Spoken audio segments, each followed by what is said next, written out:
Welcome, everyone today. And first, I wanted to start with a little bit of housekeeping.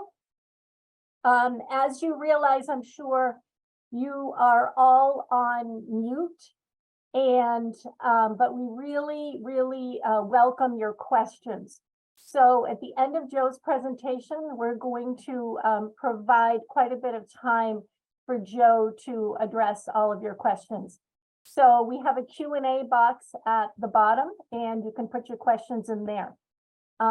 We also really welcome suggestions on how to improve our presentations. And we also welcome any ideas you may have for future topics. So please let us know. We've had some great ideas in the past, and we really appreciate that. So before we begin today, I just wanted to share a little bit about Riverwoods. Riverwoods has been a leader in redefining retirement for the past 25 years. It is the most trusted senior living organization in Southern New England. And we were created by a grassroots effort from a group of residents. And Riverwoods is where active adults enjoy a active community where they have peace of mind and they have excellent health care when and if they need it. It's also providing a peace of mind for the residents to know if they need the health care in the future, it is there for them. What you're looking at here is a representation of our three communities. Our first community was Riverwoods Exeter, and then Riverwoods Manchester, and our newest community is Riverwoods Durham, and Riverwoods Durham was opened in November of 2019. So for those of you who are not familiar with a continuing care retirement community, also known as a CCRC is an insurance product. We are regulated by the state department, whichever state the CCRC is located in. So for us, that is the New Hampshire Department of Insurance. We do provide our financial performance to the state on an annual basis, and you are prepaying and insuring for what your potential costs may be for assisted living, for memory support, or nursing care. And it's a smart financial decision because the entrance fee that you pay when you join the community and the monthly fees that are ongoing, both of those are tax deductible because the government is acknowledging that you are prepaying for your future healthcare needs. But it's also a lifestyle choice. So it allows you to have your utmost independence here. Residents come in while they're able to enjoy independent living. It does provide worry-free from home maintenance, from your household chores, from dining, from worrying about shoveling snow. And it's also, we have courtesy transportation that our campus security drivers are going to take you to your doctor's appointments, your dentist appointments. And there's also a large amount of social activities, educational activities, programming. And this is done by, a lot of this is driven by the residents. So each of our campuses, Riverwoods Exeter, Riverwoods Durham, Riverwoods Manchester, has a community life group within that campus, but they are highly driven by the residents. So whether that's wonderful offsite programs or in-house programs, you have a lot to choose from. And I think we all understand the importance of socialization. The past few years we've been through, it's being in a community allows you increased social options. You're able to do wonderful offsite events or on-site events with others. And most importantly, you're able to stay in control of your life. So speaking of control, we would love to hear Joe talk about controlling all of your possessions that may be controlling you right now. So I want to introduce Joe. Joe Scott is the Director of Move Management for Dovetail Companies. He is a senior specialty move manager, and he recognizes that each of us requires a tailored approach. That downsizing and moving does have quite a bit of emotions and feelings around it. When you're leaving your home that you lived in, your longtime home you've lived in many years, Joe has a lot of experience professionally and personally, and he has a unique skill set here to make a move easier. Dovetail Companies provides one point of contact for all services for older adults to successfully plan and execute the transition from their home into a new community. So with that, I want to turn it over to Joe, and I just want to remind you again, your questions are very important to us, so please be thinking about them as Joe's presenting, and we will be recording this event for you, and we will send out the recording. So you can take it away, Joe. Thanks so much, Therese. You're welcome. Thanks to all of you for joining. I always like to give a little bit of background about how I got into this business. I was 25 years into a financial services career, and my mom was downsizing a home that she had been in for about 40 years and moving to assisted living. I went through that process with my sisters, and that process was incredibly rewarding. It was emotional. And then seeing her thrive in a new environment was probably the reward that came from all that hard, both physical and emotional work. So I've been through it and working with our clients and their adult children, adult nieces and nephews. It's really, the list goes on. And I've been fortunate to, along the way, learn a little bit more about right-sizing, and it continues to refine as I continue to learn and work with many different clients. That being said, I don't love the term downsizing. I think it has a kind of a negative connotation, and I much prefer the term right-sizing, because what's right for you, may be wrong for someone else. So I like to think of it as a process that feels right for you and creates the kind of environment that's comfortable for you, where you have everything that you need and also brings you some contentment. A specific example, a recent one, I was helping my 82-year-old godmother move into her new kitchen that she just recently renovated. And she had 4 sets of measuring cups, and she wanted to keep all 4. And if I had taken the prescribed method of downsizing, meaning that you need 1 of this and 2 of those and 1 of those, that wouldn't have worked. She liked to have 4 different sets because she bakes a lot. And she said, what if one of my cup measures is in the dishwasher? She had enough space for it. It wasn't going to cause her any safety issues, right? There was measuring cups in a drawer. And she also, that same day, I took 4 boxes from her house and dropped them off to Savers for donation. So it worked for her. And I felt like, she had the item in her house that was important to her, but also she did her own right-sizing efforts and got rid of those things that really didn't bring her any contentment, or things that she didn't need to live her life comfortably. The time is now to talk about right-sizing. There's a great book by this woman, Margareta Magnusson, from Sweden. She wrote this book called The Swedish Art of Death Cleaning. It sounds pretty morbid, but it's not. She talks about preparing your home and your surroundings in a way that ensures that they are orderly when you leave this planet. And when I read that, I read it as, the day we're born, we're one day closer to leaving the planet. So the time really is now. And right-sizing is an ongoing journey.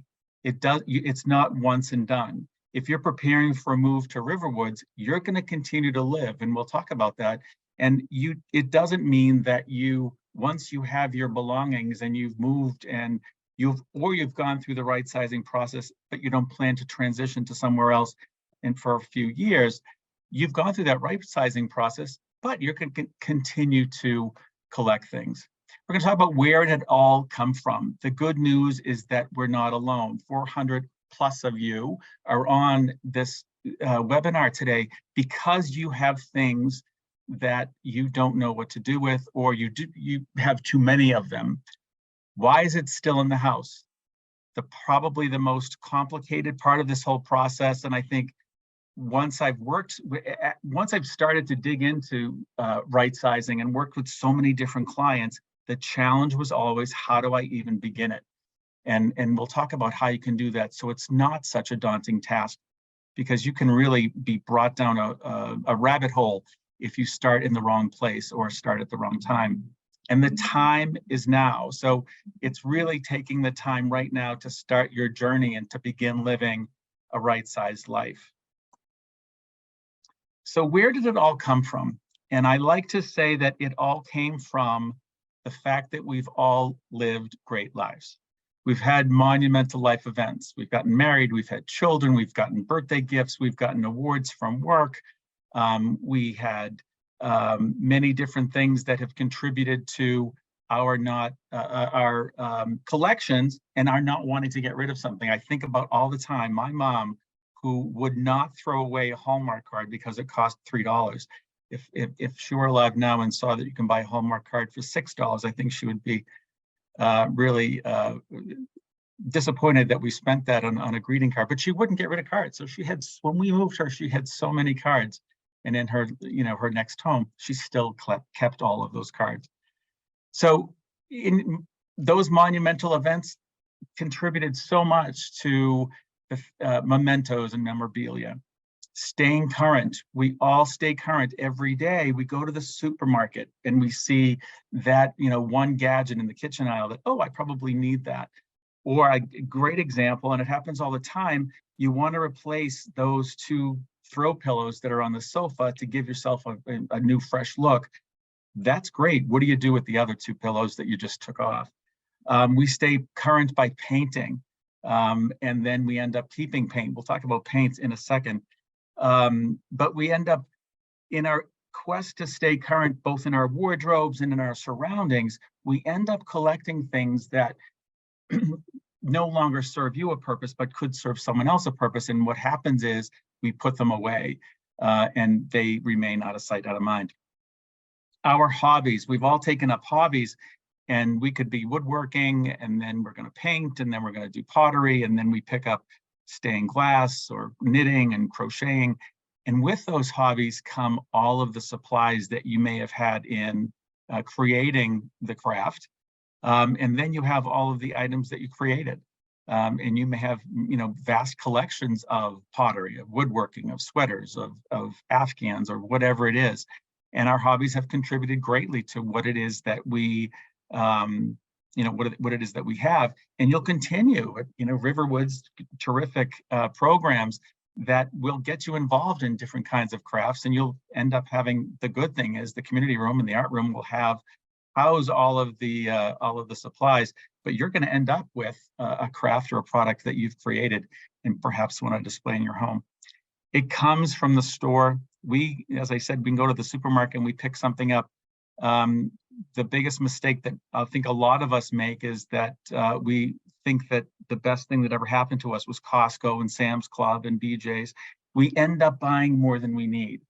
And it's so true when we think about right sizing to a smaller space, you really need to get out of that habit. I had a client once who they were moving to a 2-bedroom den, beautiful new apartment, but they had so much cereal that came in huge boxes, and the boxes were so large that they had to put it into the Rubbermaid containers. And then their basement had boxes of the double box of Cheerios or cornflakes, whatever it was.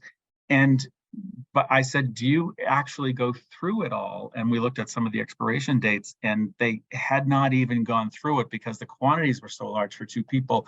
And when you start thinking about, I'm going to go to a community where I'm going to get spoiled, and have some of my meals served to me, I'm not going to need all of that that I've bought previously in large box stores.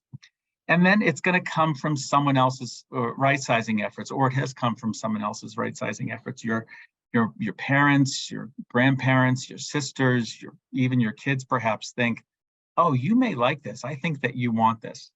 So you end up with it either in the home or in your basement because you have a large basement, or it ends up in the garage. And those items are sometimes difficult to part with, especially if they're sort of on loan, stored in your basement. But they're there, and we have to begin thinking about how do we, get rid of some of those items.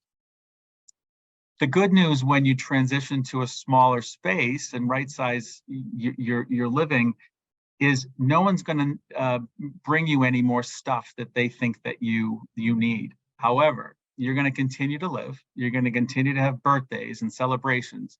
You're going to want to change the pillows on your sofa for a fresher look. You're going to pick up new hobbies. You're going to go shopping, all of those things. So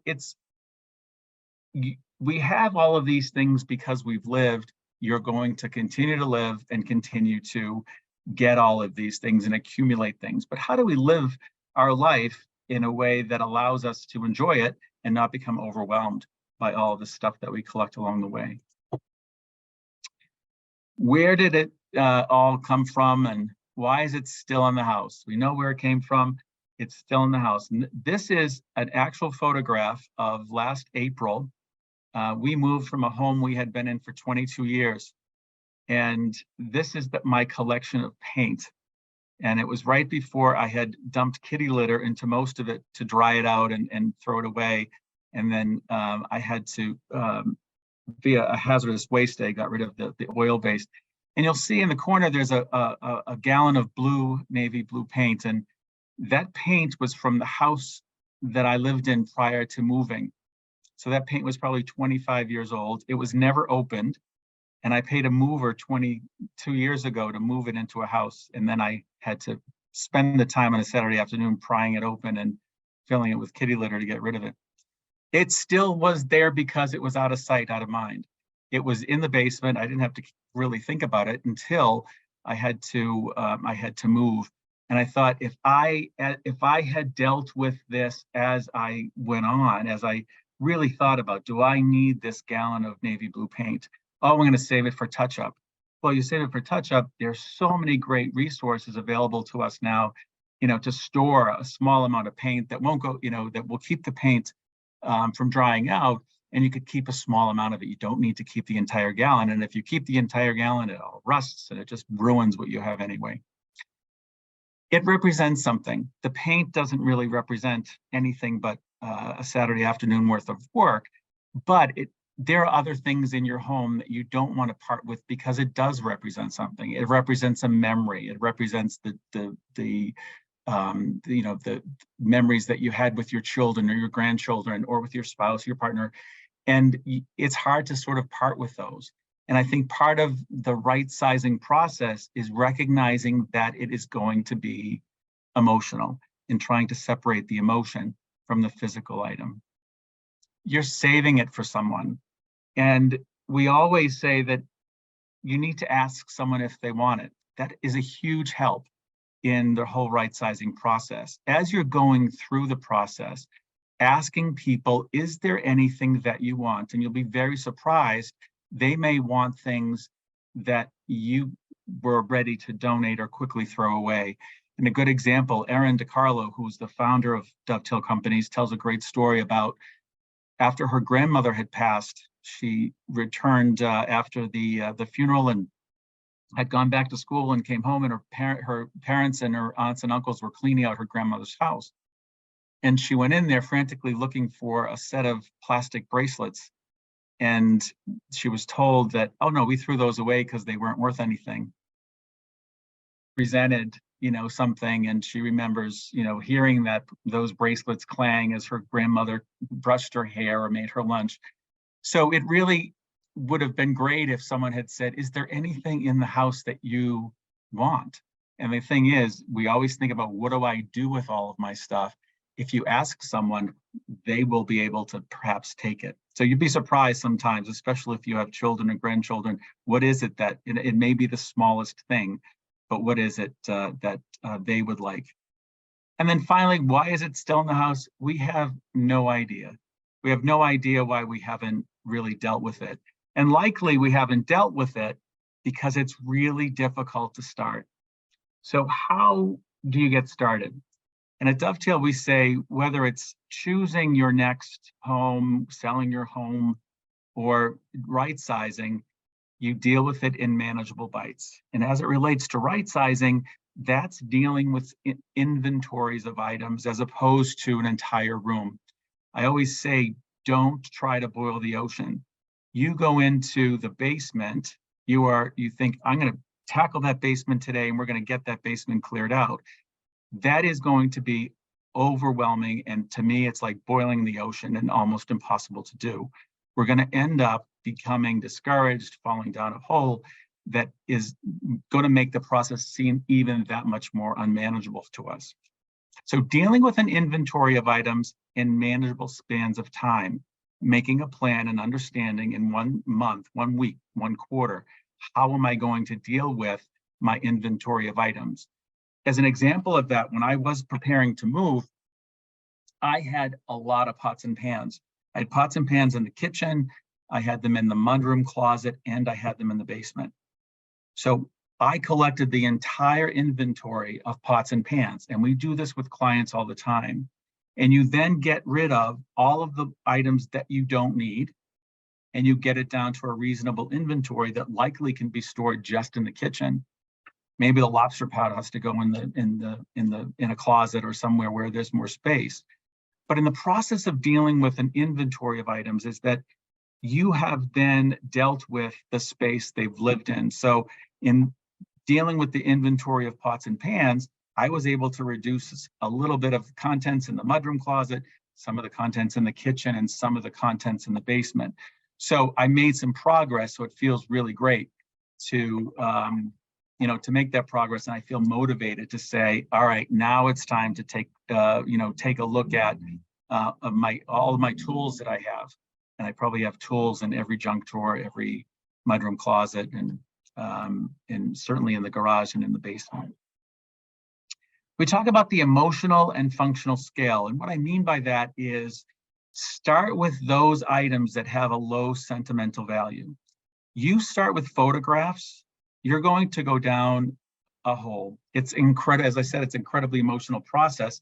If you start with photographs, you sit and say, that was, an amazing experience, and I'm not going to have that again, and I wish that I could have. And all of those things that we go through our minds when we look at, photographs or movies or slides, whatever those are. So don't start with those. Make progress with those things that have absolutely no sentimental value to you. And I say paint is one of those. And if we had a sentimental attachment to paint, I think we'd have other issues to talk about. But starting with that, getting rid of something that I have no emotional attachment to really fueled me to get going and keep going. You also have to look at, what do you need to support your current life?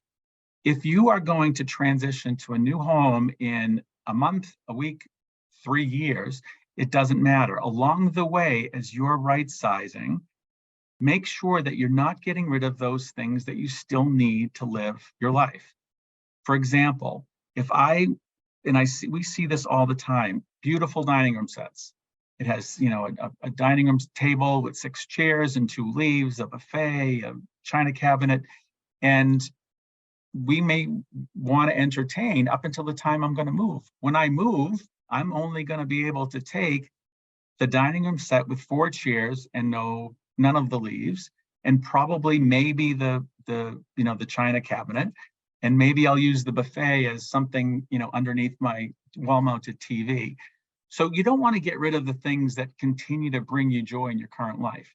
And that's, everything from if you're not moving until the fall, if you're starting your right-sizing process now, don't start getting rid of the things that you like to use in the summer. Don't get rid of lawn furniture or things that you use when you entertain in your yard. So you have to think about what it is as I'm clearing out. Let's get rid of the things that I don't need, but I'm not going to be impacted by getting rid of anything and say live with, oh, I wish I never got rid of that. And then finally, what is it that you need to support your new lifestyle? And your new lifestyle can be living in your right-sized home. Your new lifestyle can be moving to a smaller space. But what do I need to continue to live the life that I want to live? I'm going to continue to golf. I'm going to keep my golf clubs. I'm going to continue to want to do my crafts. I'm going to have to not only think about where I'm going to store all of my supplies, but I want to keep all of those, supplies, and maybe it's part of the right sizing process is getting them organized so that you can enjoy them, and it supports better supports your new lifestyle. And then it's thinking about your space and how you'll live.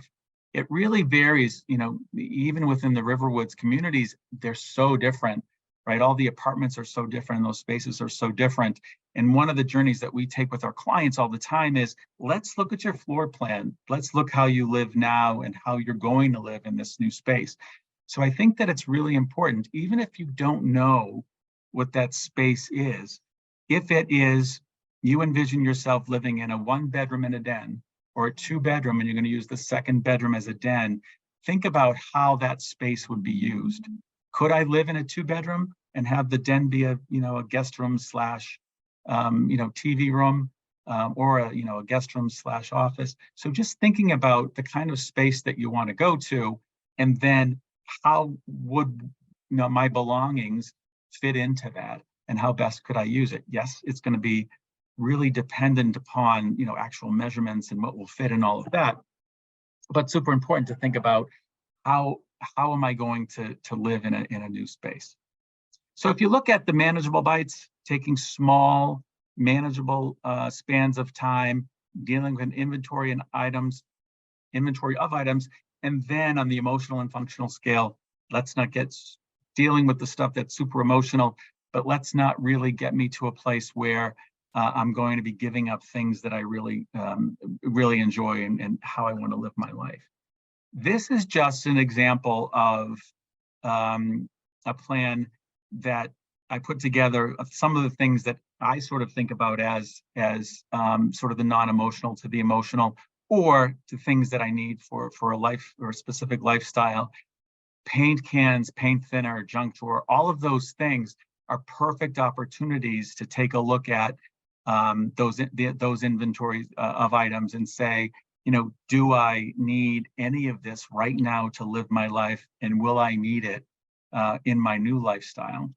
So getting rid of some of those, as seasonal decor is a huge one, right? Coming off of the holiday season, Thanksgiving, Hanukkah, Christmas. What did I use or did not use? It's a perfect time to get rid of that and start donating. A lot of donation centers will save all of those seasonal items and put them out around the end of the year, so that they can move. So it's a really great opportunity to start looking at those. Outdoor items. Yes, I may be living in my home this summer and I want to use a lot of what I've used in the past, but are there things that I have not used in several months or several seasons that I can afford to give up right now? Junk mail is a huge one. I try to, when I'm getting the mail, as I'm walking from the mailbox, pull out all the junk and just immediately throw it away. There's a resource, and I'll share it with you at the end, to stop junk mail. It's similar to the do not call list. I have done it. However, you still get it. The more we go out and live and stay current, the more our names get out there. So we continue to get it, but a continual refresher of that is really helpful in reducing some of the junk mail. Junk mail is a lot of visual noise, and it can make a very organized space seem very disorganized, because you always think that you're going to get to that blue envelope of coupons, or that local town magazine that's nothing but advertisements, when in fact, we never really do get to that. Think about, bulk buying. I talk at the end here about how to live a right-sized life, and we'll talk about bulk buying, but it's at what time do we begin sort of stop buying things in bulk? And really, why do we buy them in bulk? Magazines. Do you get a magazine because you only like specific articles in that magazine? Or do you just get the magazine because it's really out of habit? If you're a Kindle or a tablet user, can you get those on a Kindle, get them electronically as opposed to the hard copy of those? Nightstand drawers, I call them the junk drawer of the second floor. We all have them, and I bet if we all went and looked in our nightstand drawers, well, there's probably some of you who are very organized, but I bet, that's a place where, you end up throwing things that similar to the junk drawer in the kitchen, they end up going in the nightstand drawer. Work papers, those are one of those things, and I went through the process myself of, as I said, I was in a financial services career for a long time. I saved presentations, I saved awards and photographs of events that I had been participating in, and that was kind of tough to go through. It wasn't as emotional as going through actual photos, but dealing with some of those work papers and really asking, do I really even need this? And if you think that's a former colleague may scan it and send it to them, or if it's probably more than 5 years old, if it was a white paper or something industry specific, it's probably outdated information, so it's probably a good time to recycle that. And then documents greater than 7 years. I always caution people to, especially now tax season, talk to your CPA or tax advisor, making sure that you only have the documents that you need, and when you need to shred them, make sure that they're shredded securely. Books. I have books 1.0 and 2.0. If you love books, any kind of books, cookbooks, novels, resource books, reference books, books can be one of those kind of emotional things, because we pick up that book and we know page 164 is when, in To Kill a Mockingbird, the famous scene at the courthouse, and you end up picking it up and you end up reading the rest of the book. So you can go down a specific hole. So I always say, start with the reference books, start with, the cookbooks that you may have that you have not really touched or opened. Now we have so much available to us online, we probably have not used them. So it's a good time to, take a look at those and donate those. Reference books, the old atlases, the how-tos, the coffee table books, all of those things that you may have just put aside because they haven't been out anymore, or they're just in a bookcase because the bookcase is there. It's a really great opportunity to start getting rid of those. I say go to 2.0, books 2.0, after you've taken the first pass. I think it's always important to take a second pass at books. Slides and movies, boxed photos and framed photos. Those are among our clients' most cherished and challenging things to part with. I don't encourage people. I do suggest to folks that they can get things digitized, but digitizing photographs and slides is very expensive. And if that is sort of a priority for you, I think that's great. However, I think there are other ways to deal with photographs. So many people have them in thick photo albums, things that we don't even see those anymore, but take them out of the photo albums, keep the ones that really speak to you, and store them in, the shoe size Rubbermaid box. You can hold so many more photos in a shoe size Rubbermaid box than you did in, the amount of space that took up that several of those thick binders took up. So I think framed photos, same thing. You can go and, take a look at the framed photos and, take them out of the frames and keep the ones. Taking a photograph with your phone, keeping them on your computer so that you have them, I think is really great. One of the things I always, clients always say, I don't know, I have all these great, these grandchildren, and every time, and the great grandchildren, and every time there's a school picture, I get their brand new picture and it's in a brand new frame. So I always say, I love getting, just tell them I love getting the pictures. Can we just get it to fit in, fit in that nice frame you gave me last time? So you don't end up with, 4 framed photos of one of your grandchildren. Kitchen utensils and gadgets, all those kinds of things, that becomes more emotional for me because I love to cook and tend to buy all those, a lot of different kind of gadgets. If I had started with that at the very beginning, I'm telling you, I probably would have just shut the door and kept it, kept all that I had. And the same with serving pieces, those things that I like to use and use often, but really, when I've gone through and had some momentum in dealing with those things that I have less emotional attachment to, it was easier to say goodbye to, 2 of the 5, white square platters that I had. Unused and stored furniture. I had in our home, I had furniture that I was storing for a sister that I didn't want to sort of broach the subject with her because I knew she didn't have the space.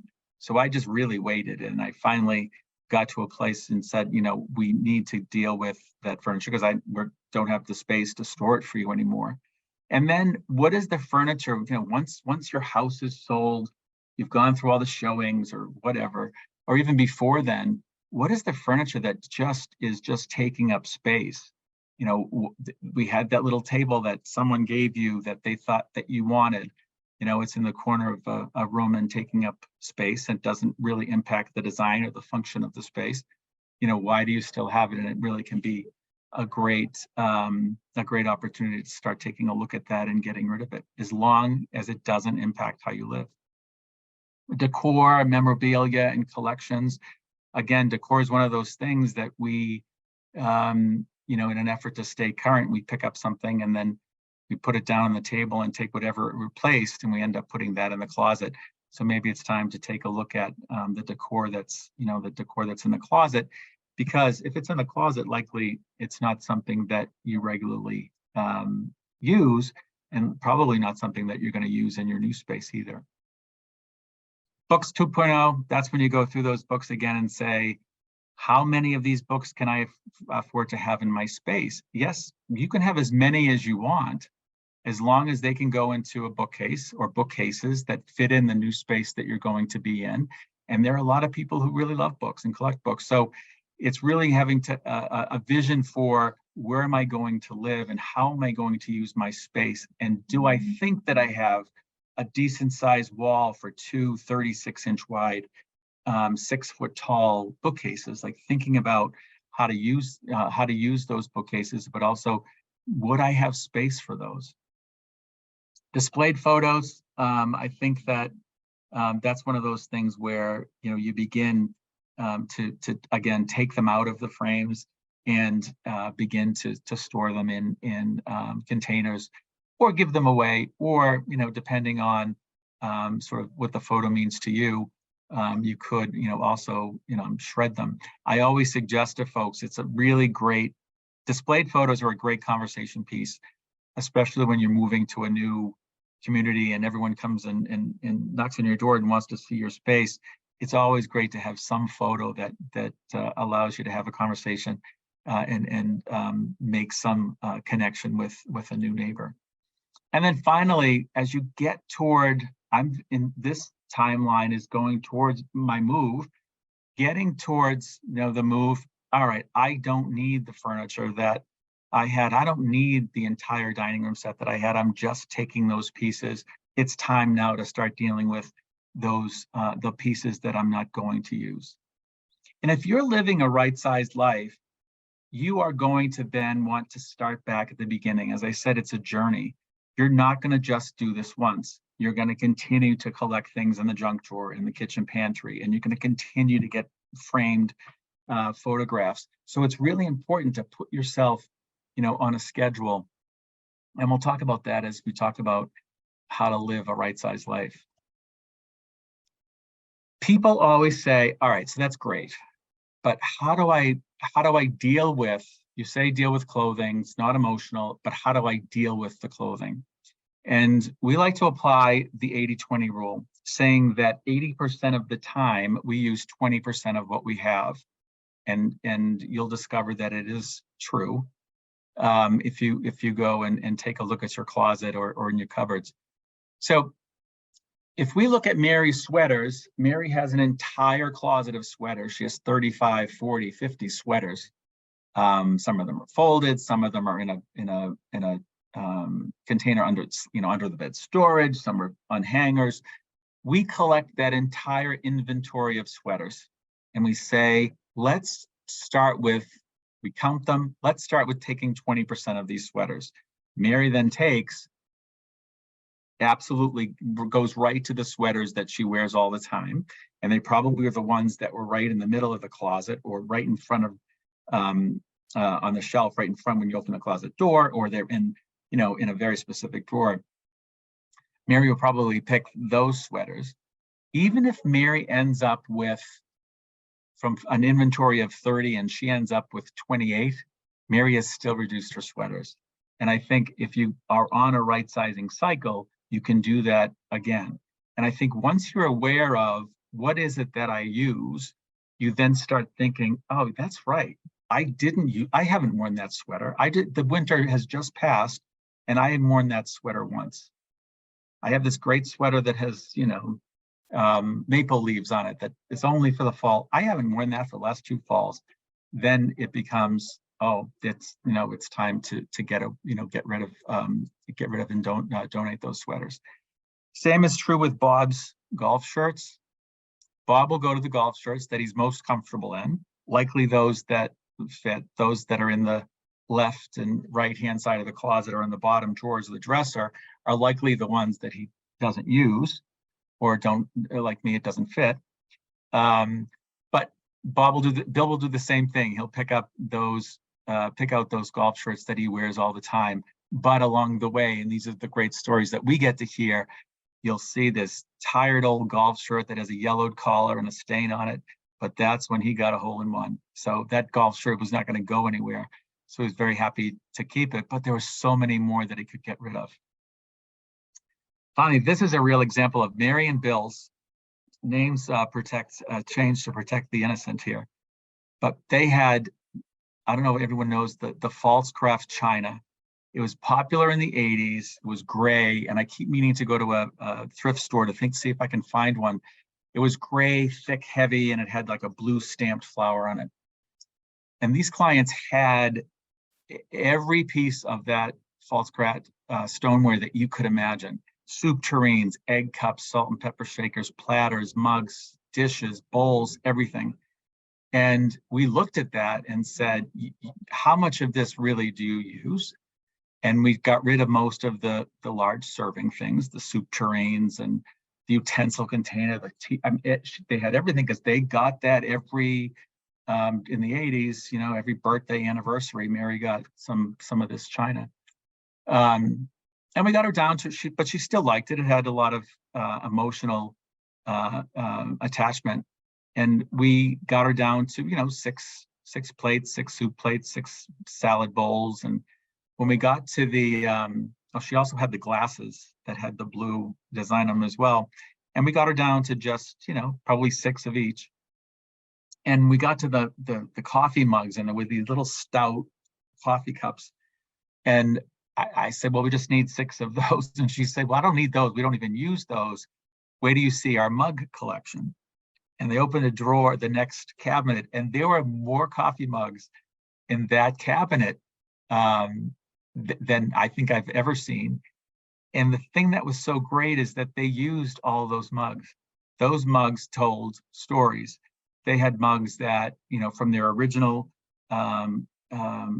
kitchen china, china that they had when they first got married.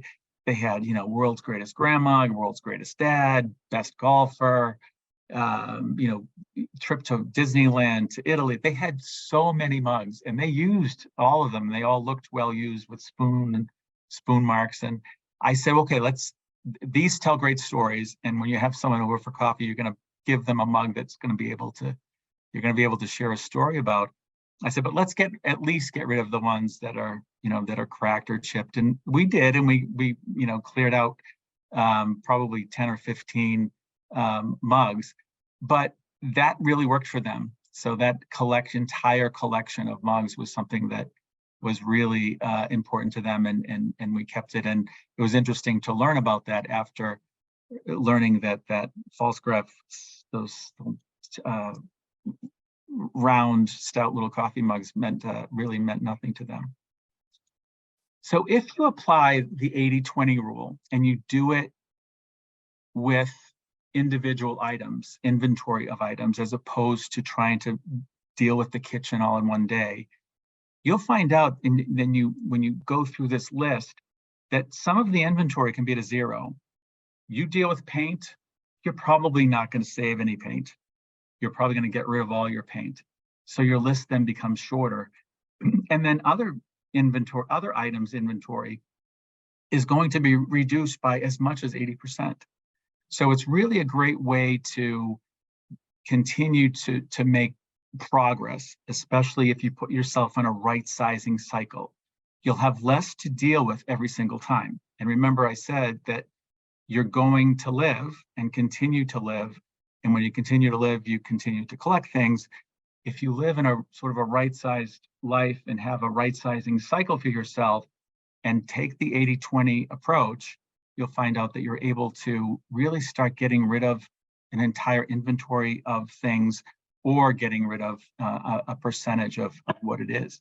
Great if it's 20%, if it's down, 80%, but even if it's down 10%, that's huge progress. You can, there's a link at the end of the presentation I'll give you. You can get our right sizing guide. It gives you some very specific examples around the 80-20 rule.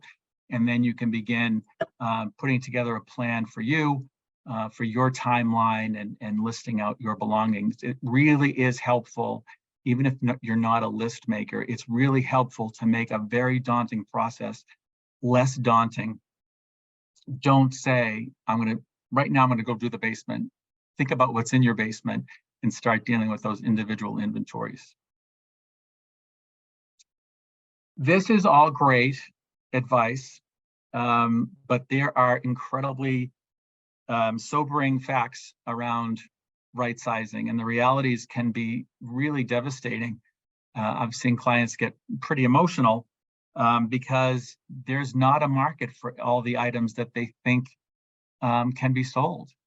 And we try to manage the expectation up front that, fad and fashion have resulted in a collection of lots of things, and they may not be the fad or in fashion now, but you can, perhaps get some money for them, but probably not what you expect, because your value that you assign to them is far greater than the actual value. So the sales price that they end up selling something for really falls very short of the expectation. So we really, going into it, making clients aware that it is an emotional process. And if you go into it knowing it's emotional, and unless it's something that you absolutely know has considerable value and is appreciated over the years, there's not going to be probably a lot of money that you're going to make from selling some of those items. Brown furniture, we've heard it over and over again. No one wants the bedroom set that you bought when you got married that probably could survive a nuclear war. It was built so well. The challenge now is that everyone buys the sort of disposable stuff that they know in 10 years it's not going to be great, but it didn't cost what yours did, and they'll just replace it. So people don't have an interest unless it's mid-century modern furniture. There's really not a great interest in brown furniture. However, we work with an organization called Household Goods in Acton. And regardless of where we're working, in southern New Hampshire or even down on the Cape, we will always make sure that we get things to Household Goods. They're an organization that helps families that are setting up their homes after devastation from a fire, people who are recovering from specific addictions and finally starting to have their own home. families from Afghanistan have been greatly helped by them. They are helping some Ukrainian families now. And it's so heartwarming to see someone go in and select a brown bedroom set. And to them, a brown bedroom set is better than no bedroom set. So there is a place and there is an opportunity for your things to have a new and functional life. As I mentioned, family or friends may not want any of your items, but there may be something that they do want. So as you go through this process, not only ask for their help, but also ask them if there's anything that specifically they want. And then finally, items are really best given a new purpose, whether through donation or giving them to a family member who wants them. Sometimes you hold on to things because they mean something to you. They could probably be given a new purpose and mean even more to someone once they've received them. There are so many resources, and it would be, I could never produce an exhaustive list of resources to help you manage the process. Professional move managers like Dovetail companies or professional organizers are really helpful because having a third party in this process is important. It's much easier when we're dealing with two spouses. It can be so much easier to have a member of our team deal with one of the spouses who has been reluctant to get rid of things when in the presence of their other spouse. But once they're with someone else and you start asking them the question, well, do you need it? Do you wear it? Do you use it? When was the last time? And then they continue to make, make more progress. So having a third party can be really helpful. Appraisers, auctioneers, estate sales, there is so much available to us now, both online in self-managed auctions, as well as online resources to sell things on consignment. But I caution you, if you have anything that you think is of value, please don't sell it until you've had it appraised.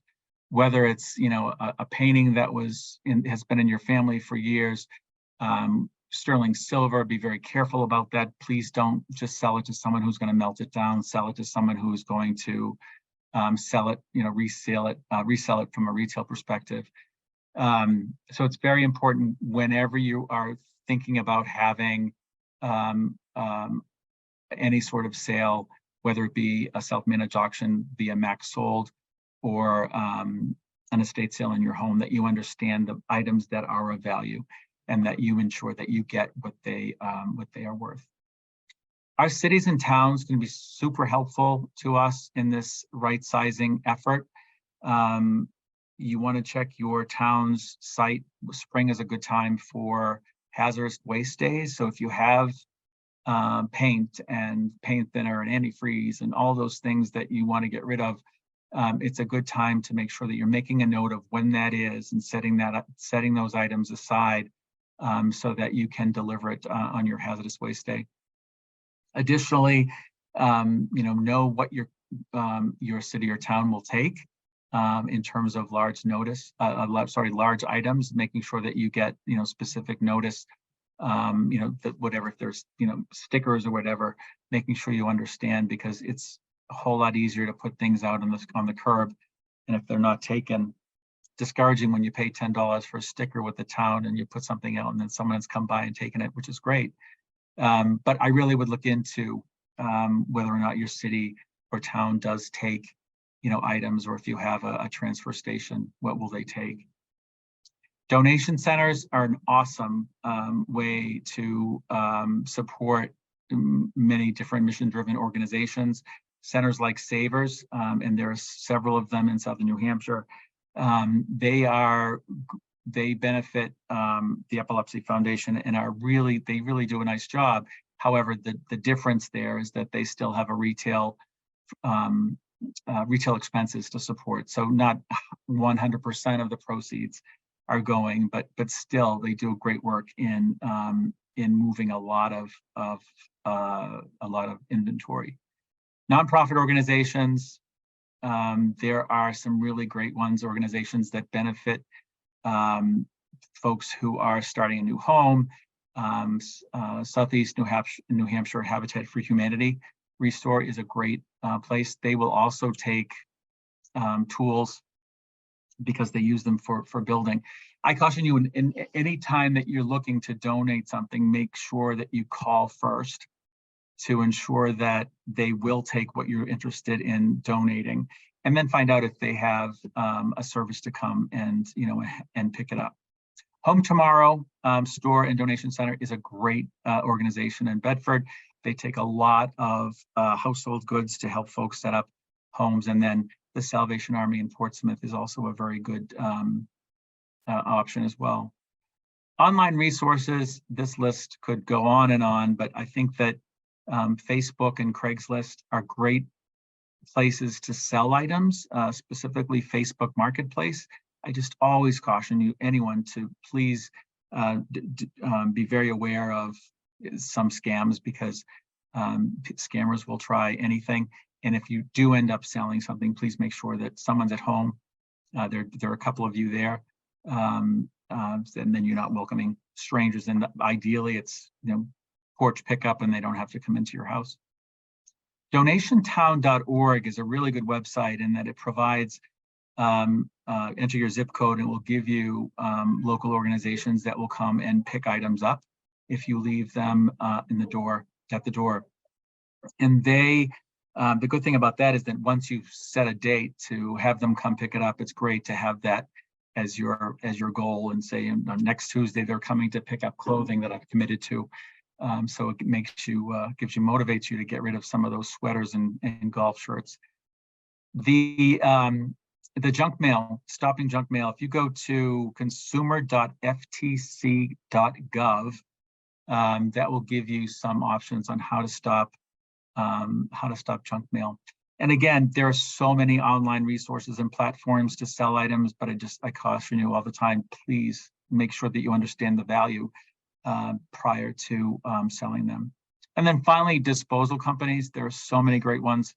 I think the smaller organizations are better than some of the nationally point here and it's gone franchises. So we do have a couple of resources in the Southern New Hampshire area that are great. And some of them even will take items and put them on consignment, although that is rare. Finally, maintaining your right-size life, thoughtful shopping. When you go into the store, really thinking about, do I need it? And certainly limiting any buying in bulk, because you're not going to have the space for it. And are you even going to use 70% of what's in each of those boxes? One thing in and one thing out. As I said, staying current is awesome. You buy those 2 new pillows for the sofa, those other 2 pillows need to get donated. And I suggest to folks to have a box in in the corner of the kitchen, or somewhere out of the way in the corner of the garage or the basement, someplace that you frequent, and take items that you want to donate as you go through, and just put them in that box. And when that box is full, drop it off at Savers or Salvation Army. And it's a good way to, once you've touched it once, or one thing in, one thing out, it's a great place to get rid of it.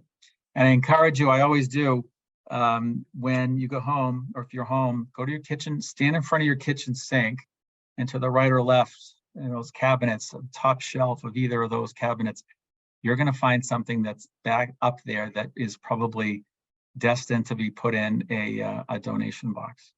So touch it once and give it a new purpose. If you'd like to get our right-sizing guide, please, you can send us an email at rightsizing@dovetailcompanies.com. And we're happy to provide that with you and provide that to you. And also happy to, we do provide complimentary consultation. So happy to do that for you as well. So thanks so much. I really appreciate the time. Great. Thank you, Joe. This was terrific. Boy, you covered a lot of material, and we have quite a few questions here. this was extremely valuable, and we do have a lot of comments of people thanking you, and I thank Oh, you thank as you. well for sharing this great information.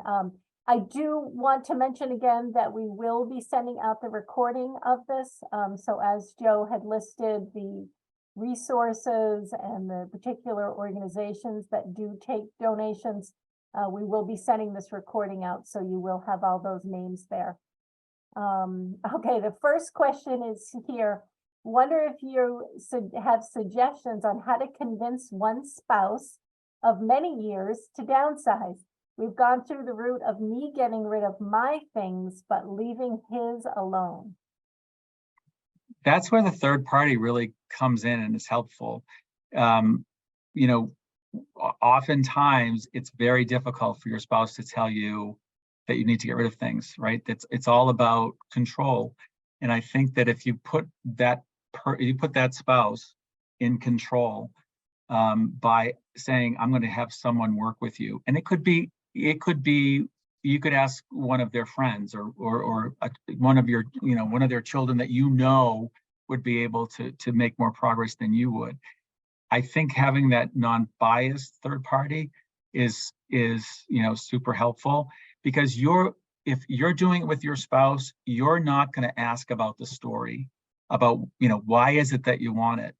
Because you just want to get it out, right? And if you ask about that story has been told, that references have been given to that item, and they feel like they can get rid of it. So getting another person involved is really I think the biggest help in helping a spouse that's a little bit less interested. I completely agree. Yes.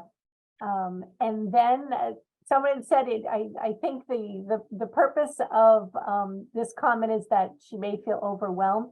4-bedroom house with attic, basement. They've lived in it for 30 years, collected treasures from growing family of 4 kids, then received more from closing on her parents' home. And her parents had been in their house for 65 years. So I think she's expressing being overwhelmed. Yeah, don't try to take that all at once. I would start with the items that you got from your parents. And then I would start with an inventory of items. Or, don't try to start with a basement, or don't try to start with where you have everything stored. Maybe it's take all of the items that you received from downsizing, right-sizing your parents' home. That may be a good way to start. Trying to deal with it all at once is incredibly daunting. Great. How do you get rid of previously expensive collectibles that are no longer in fashion? As an example, antique dolls. There are still people who are interested in them. I think, hearing that that they are not in fashion, or no longer collectible, means that you probably have an expectation that they're not going to bring a lot. It's making sure that we need to find the right organization or the right dealer that's interested in them. And there are, things to explore. The internet has become our best friend in trying to figure out how to move that kind of inventory. We have a terrific contact that we work with that has an unlimited number of resources that deal with various kinds of collectibles. Antique dolls are a little bit different than, because they likely were manufactured way before some of the Hummels and Yadros that people are trying to get rid of. So it really does, it depends, and you need to understand what the collection is and where did it come from and how old is it. And then we can, you start with the right appraisers and dealers to find out if there's a space, if there's a home for them. But still, we have one specific buyer who would be interested in those things. It's not going to bring likely, what you'd expect. Okay. Do you think we need electronic copies of tax returns past 7 years? The IRS guidance is no.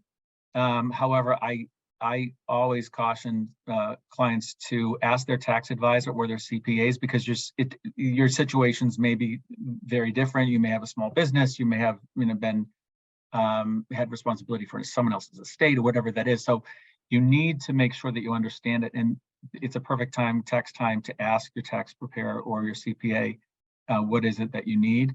I do believe that electronic copies are sufficient, if you have them, and if you're a TurboTax user or your tax preparer is a TurboTax user, those are all saved in your file and under your account as well.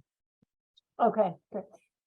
Should you tackle valuable items after going through the process you've suggested to address quarterly? It depends on what those are. If it's a jewelry collection, and you don't wear the jewelry, I would suggest that yes, it's a good opportunity to see if there is a market to get it appraised, and to seek beyond just a retail jeweler. Get it appraised, understand its value, understand if there are anyone in the family that wants it, whether it's jewelry or art or whatever that is. If it doesn't impact your life right now and it's not that important to you to live and you don't use it, I think you can deal with that at any point, especially if it's going to provide some funding that you may need to move the process forward in transitioning to a new home. Okay, great. And someone had a suggestion. They said plastic rubber containers are bad for photos. They would recommend getting heirloom safe cardboard boxes from Michael's or Joann's. That's a really good point. So thanks for sharing that. And then also there is we have wrapped them in paper before putting them in those containers. Okay. As well. But those are good. People, the only thing is they're not, the ones that you get in Michael's they're not waterproof. So what you can do is put them in the heirloom boxes and then put those perhaps in a plastic container. That's a really great point. So thanks for sharing that. And then Deb said, getting rid of, how does that happen? Do you have resources, especially heirloom items? Again, it really depends on what the heirloom item is, right? There's so many options. If someone has a home that's full of a lot of collections, we may want to consider a max sold auction. We may want to consider an estate sale. We always start with one of our contacts who is an appraiser and buyer of things. So we would look at the items first and see what the total inventory is, and then pull in the right people at the right time. Again, that's when we have the conversation about, what is worth something and what is likely not, but we do have some resources that are of interest that we can rely on. I do think that, again, the internet is our friend. If you have something that you think may be of value, eBay is a really great way to find out what the going rate of something is. And if you see yard rows on eBay, you can see them for $25 or you can see them for $1,000. So you really have to understand what it is that you have, but eBay is a really good resource. So just look at, if you have the original packaging or the stamp on the bottom of any item, it's always great to Google that and use eBay as a resource, because that's where resellers are going, is to a place like eBay. Okay, that's a great suggestion. That's good. And Joe's asked, please give the name and contact information of organizations who take furniture and other household items.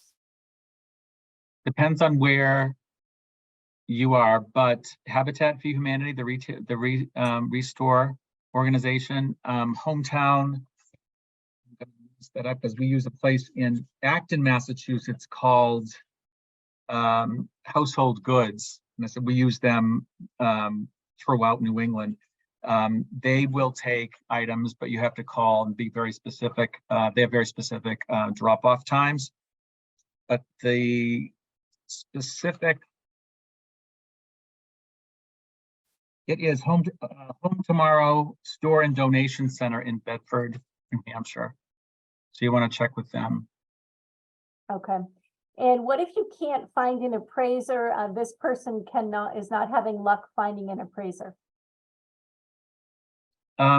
Depending on what the item is, I mean, reach out to me and I can suggest I can suggest one that's reputable.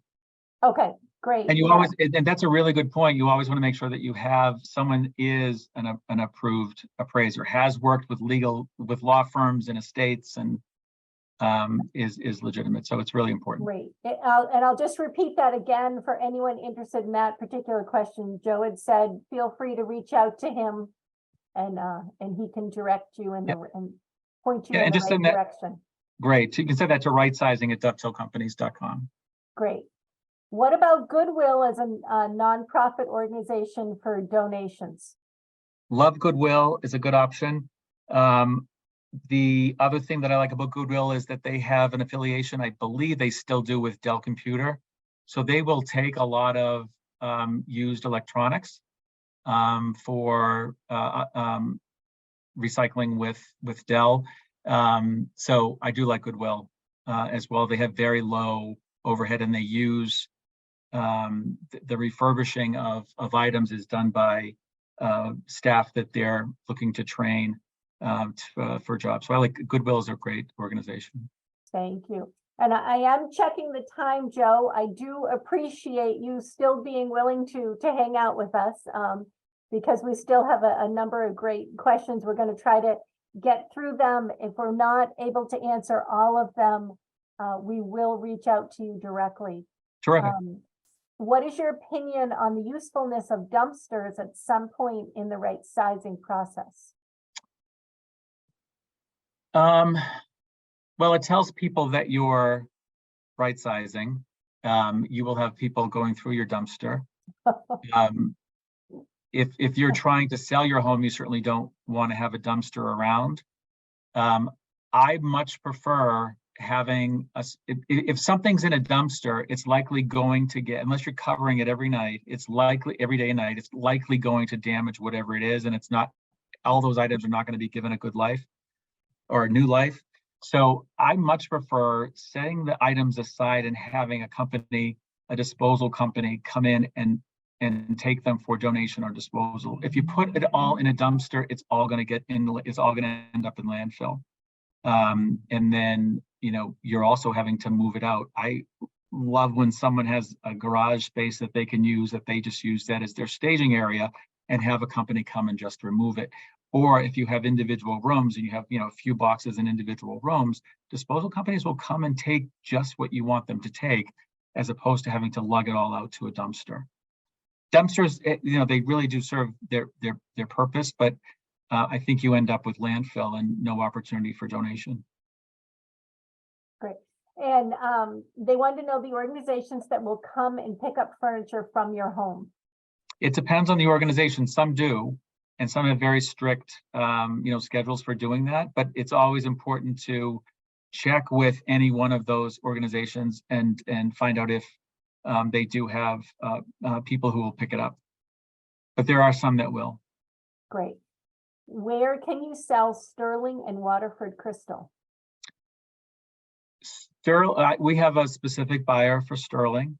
Waterford crystal is really challenging. Again, a really great way to see if Waterford has any value is to, there's an organization, replacements.com. It's an online, largely China crystal silverware, where you can sell items. They will let you know whether or not there's a market for them. You can also see if there are any, if they have your particular pattern or glass type, there. The unfortunate thing is that, again, it's one of those fad and fashion things. We paid $90 a glass, and we're seeing entire collections of Waterford be sold for $200. So it really is difficult. If you have some of the original Waterford that was done in when they were still in Ireland, I believe they now are owned by a company in the Czech Republic. So Waterford's one of those tough ones. You really have to research and find out, what is the pattern, when was it manufactured, and if there is an opportunity to sell it. And there are some online sellers, but again, to sell online, you're going to have to package it and ship it, and that can be expensive and perhaps not worth it. Yeah, that's a good point. Someone provided a suggestion for picture slides. Beam them up on a white wall using a carousel projector. Take a picture with your digital device and toss the slides. That is the cheapest digitizing you can do. I love that. No, I think that's perfect, and you end up only with the ones that you want, and you can save them down from your phone to save them to your computer to a thumb drive, and then you have them. Another just slightly off topic, but a client had suggested once that when he goes right-sizing, he has a white towel that he puts on his couch, and when he has an item that he wants to right-size, he takes a photograph of it and texts it to his group, whether it's kids, his siblings, whomever. And if you don't want it, it's getting tossed. And he really was very successful in getting answers to items. So again, our phones have become such an important part of our daily life. But I love that suggestion. Just shoot them up on the wall and take a photo of the ones you want. I love that. Good. Joe, I just want to ask you if you can go to the next slide. We're going to continue with these last few questions. The next one, yes, that shows we just wanted to let everyone know what our next online workshop is. It is a real estate update with Bill Whitaker.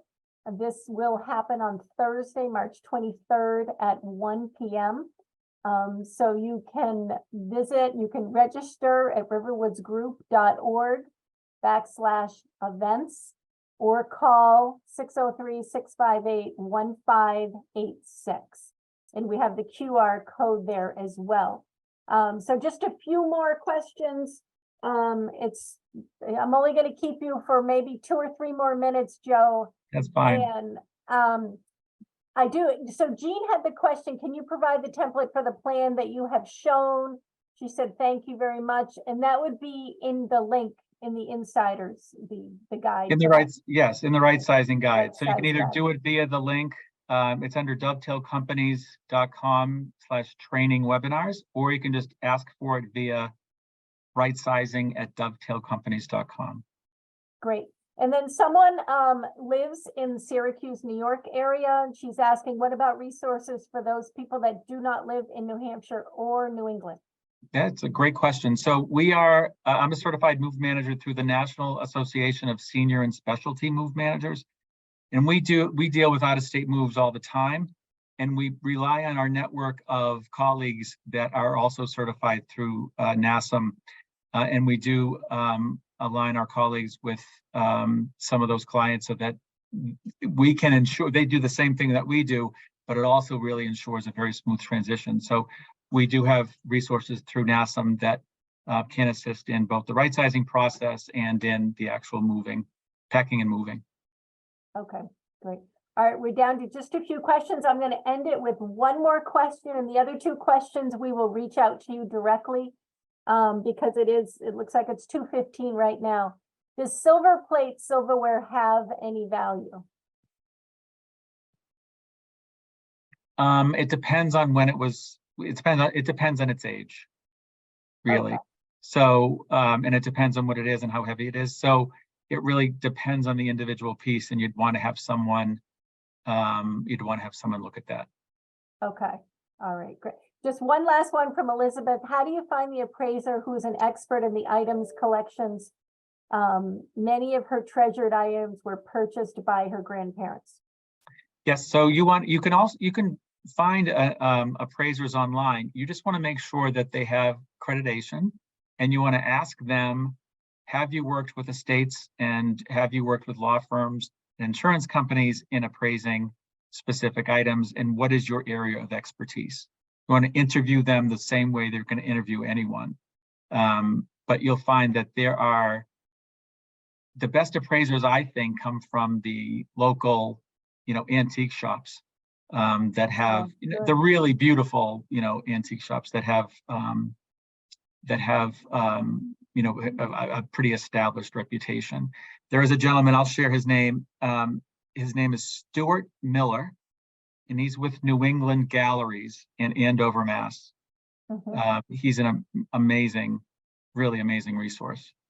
Good. Good. Well, you are a wealth of knowledge, Joe. Thank you very much. We really appreciate this terrific information that you've shared with us. And will be very helpful as well when we send out the recordings, because you had a list of great resources. So the few people, we will reach out to you directly with these remaining questions. But we want to thank you all again for taking the time and spending this time with us to learn and be inspired to downsize. Great. So Thanks so thank much. you. Take care. Okay, bye-bye. Okay.